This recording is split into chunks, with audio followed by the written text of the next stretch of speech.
আজকে আমরা যারা বসা আছি, হজে যেতে পারি নাই, জিলহজের এই মুবারক সময় আমরা কিভাবে কাটাতে পারি?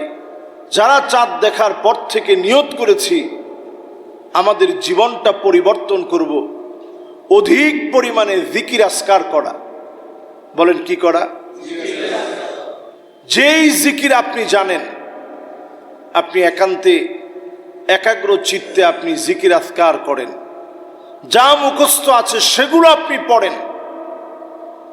সুবহানাল্লাহ সুবহানাল্লাহ সুবহানাল্লাহ পড়ার চেষ্টা করেন।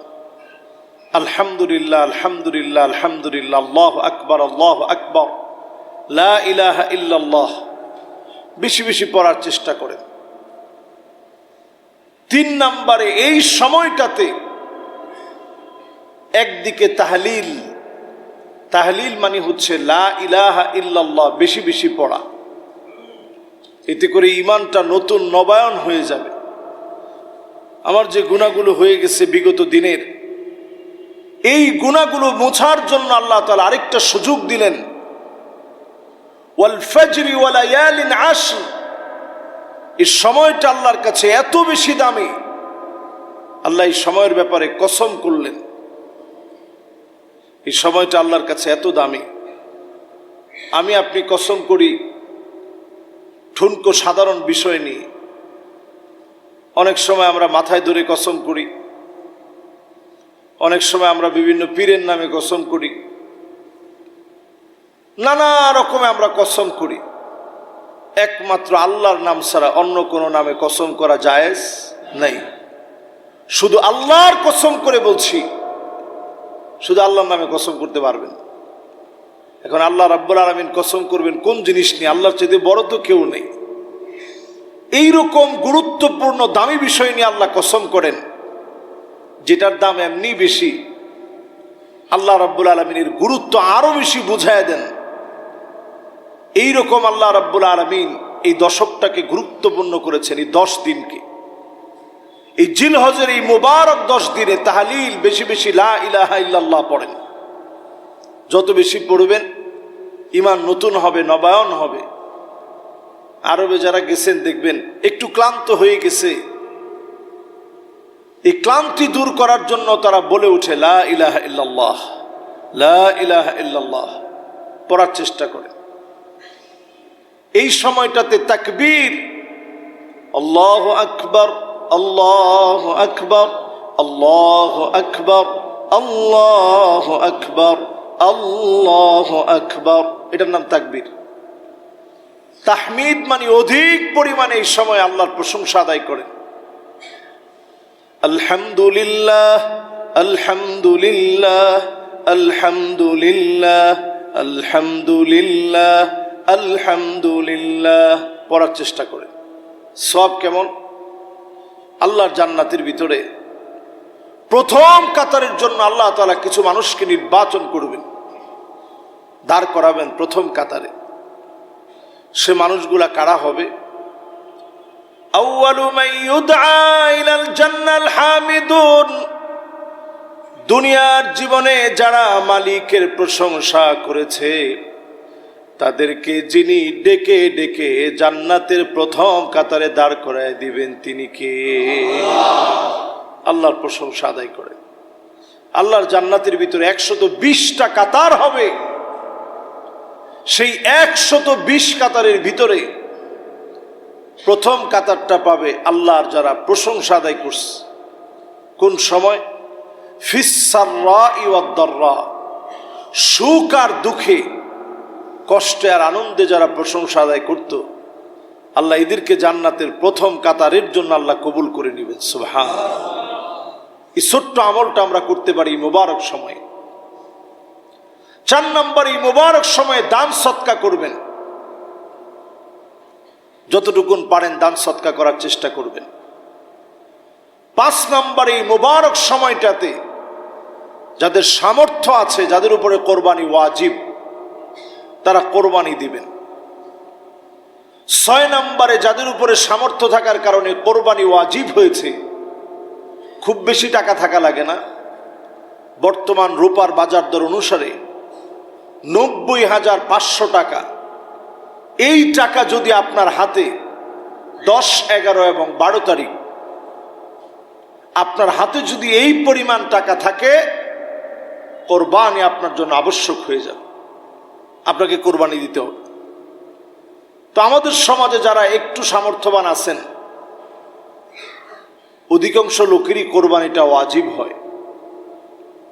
বাংলাদেশে লাখ লাখ কোরবানি হয়, কিন্তু অনেক মানুষ আমরা কোরবানি দেই শুধুমাত্র লোক দেখানোর জন্য। মানুষ আমাকে অনেক বড় কোরবানি দেনেওয়ালা মনে করবে, মানুষ আমাকে অনেক বড় কোরবানি দেনেওয়ালা মনে করবে। যেই বাজারে 15 লক্ষ টাকা একটা ছাগল বিক্রি হয়, আমার বড় সন্দেহ হয় যেই বাজারে 15 লক্ষ টাকা ছাগল বিক্রি হয়, ওই বাজারে কয়জনের কোরবানি আল্লাহর কাছে কবুল হয় বলে? কোরবানির নিয়মটা এমন ছিল, আদম আলাইহিস সালামের জামানায় আকাশ থেকে আগুন এসে কোরবানির জন্তুকে জ্বালিয়ে ফেলতো। যদি এইরকম জ্বালিয়ে ফেলা হতো, কয়জন আমরা কোরবানি দিতাম? তখন হুজুরা ওয়াজ করতো, ঠিক যে ভাই কোরবানিটা দেন। বলতো, হুজুর এই বছর আমার তৌফিক নেই। জীবনে কোন দিন আপনার তৌফিক হতো আল্লাহ ভালো জানেন। অধিকাংশ লোক আকাশ থেকে আগুন এসে যদি আপনার গরু ছাগলকে জ্বালিয়ে দিত, আমরা অধিকাংশ লোক কোরবানি দিতাম না। কিন্তু আমরা কোরবানি দিই কেন? এক কোরবানি থেকে আরেক কোরবানি পর্যন্ত অন্তত গরুর গোশত তো আর কিনতে হয় না। ফ্রিজ লাগলে, এবং ওয়ালটনের ফ্রিজে বিশাল ছাড় চলে, দেখবেন। শুধু ওয়ালটনের কথা বলছি না, সবারই ছাড় চলে। সিঙ্গার বলেন, এলজি বলেন, ওয়ালটন বলেন, সবার বিশাল ছাড়। কোরবানি উপলক্ষে একটা কিনলে আরেকটা ছাড়। এইরকম বিজ্ঞাপনও দেখছি যে কোরবানির পশুটা কিনলে ফ্রিজ সাথে দিয়ে দেওয়া হবে। তাহলে আপনি বুঝেন এই জাতির কয়জনের কোরবানি কবুল হয় আল্লাহর কাছে? যেই জাতির ভিতরে কোরবানির পশু কেনার এমন হিড়িক পড়েছে, কে কত দাম দিয়ে কোরবানির পশু ক্রয় করতে পারে? যারা বিক্রি করতেছে তাদেরকেও সাক্ষাৎকার নেওয়া হচ্ছে যে এটার দাম এত বেশি কেন?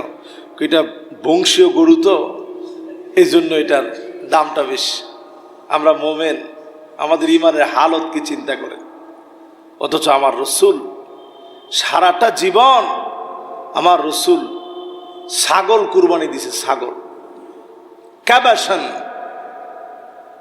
একটু নাদুস নদুস দেখে নবীজি সাল্লাল্লাহু আলাইহি সাল্লাম কোরবানি করছেন। আর আমাদের দেশে যদি কেউ একটা বকরি টকরি কোরবানি দেয়, ইজ্জতই থাকে না। ছেলেবেলে বলবে, নাউজুবিল্লাহ, আপনি যে কি করলেন, আমাদের ইজ্জত বলতে আর কিছু থাকলো না। এই ইজ্জতের জন্য যারা কোরবানি দিবেন, কসম আল্লাহর, এই কোরবানি আল্লাহর কাছে কবুল হবে না। কয়টা জানি বলছিলাম? 5টা। 6 নম্বরে আসছি নাকি? 6 নম্বর আমল হচ্ছে, যারা কোরবানি দেওয়ার নিয়ত করে ফেলেছি, আজকে আপনারা আঙ্গুলের নখ, হাতের নখ, পায়ের নখ, অবাঞ্ছিত লোম, চুল যদি কাটতে হয় কেটে ফেলবেন চাঁদ দেখার আগে। এই 10টা দিন পশু কোরবানির আগ পর্যন্ত আর আপনি আপনার নখটুকে হাত দিবেন না,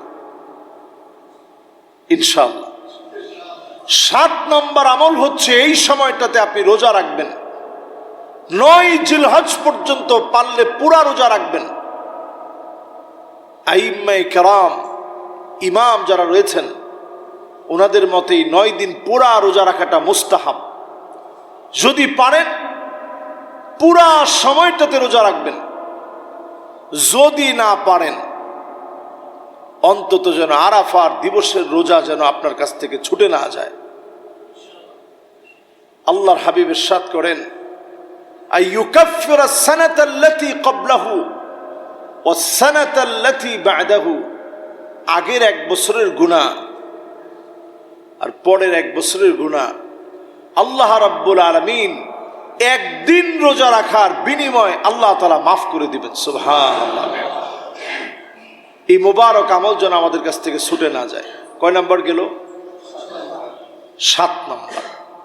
8 নম্বর আমল হচ্ছে এই মুবারক সময়ের, 8 নম্বর আমল, এই মুবারক সময়ের আইয়ামে তাশরিকের যে দিনগুলো, এই দিনগুলোতে নামাজের সালাম ফিরানোর পরে আল্লাহু আকবার আল্লাহু আকবার লা ইলাহা ইল্লাল্লাহু আল্লাহু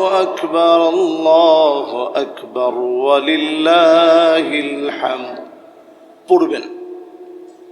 যদি কোনো ওক্তে জামাতে নামাজে আসতে পারেন নাই, ঘরে পড়ছেন, সেই জায়গাতেই পড়বেন, মা বোনরাও পড়বেন। আইয়ামে তাশরিক এই সময়টা হচ্ছে একটু গোশতটা শুকানোর সময়। গোশত শুকানোর সময় মানে আল্লাহ তাআলা চান যে বান্দা এই সময় একটু খাওয়া দাওয়া করবে। আইয়ামু আকলিন ওয়া শুরবিন, এই সময় একটু পানাহার করবে, খাওয়া দাওয়া করবে। এই জন্য এই সময়টাতে আপনি গোশত যখন শুকাচ্ছে তখন আল্লাহ বরত্বের ঘোষণা দিবেন। নামাজের ঠিক পরক্ষণে সালাম ফিরানোর পরেই উচ্চ আওয়াজে আল্লাহু আকবার আল্লাহু আকবার লা ইলাহা ইল্লাল্লাহু আল্লাহু আকবার ওয়ালিল্লাহিল হামদ পড়ার চেষ্টা করবেন। কত নাম্বার গেল? 8 নাম্বার। 9 নাম্বার, এই সময়ের মোবারক কাজ হচ্ছে যতজন আল্লাহর বান্দা আছেন, ঈদের যে সুন্নাহগুলো আছে সেই সুন্নাহগুলো আমল করার চেষ্টা করবেন। ঈদের সুন্নাহগুলা, ঈদের দিন চলে আসবে। জিলহজের কয় তারিখ?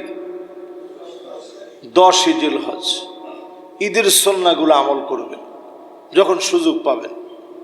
10 নাম্বার, এই সময়ের আমল হচ্ছে বেশি বেশি পরিমাণ আল্লাহর কাছে শুধু তাওবা করবেন। আল্লাহ, আমি অনেক বড় গুনাহগার।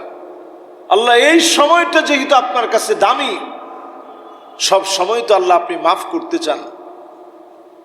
স্বাভাবিকভাবে মুবারক সময় আল্লাহ আপনি একটু বেশি ক্ষমা করেন। আল্লাহ, যেহেতু সময়টা দামি, আমার তো গুনাহের কোনো শেষ নাই, এই সময়টাতে আল্লাহ মেহেরবানি করে আল্লাহ আপনি মাফ করে দেন। এইভাবে যদি আপনি একটু ক্ষমা চান, সময়গুলা কাজে লাগান, অবশ্যই যিনি আমাকে আপনাকে মাফ করে দিবেন তিনি কে? এই 10টা বিষয় এই সময়ের সাথে সম্পৃক্ত। আমরা এই আমলগুলা করার চেষ্টা করব ইনশাআল্লাহ।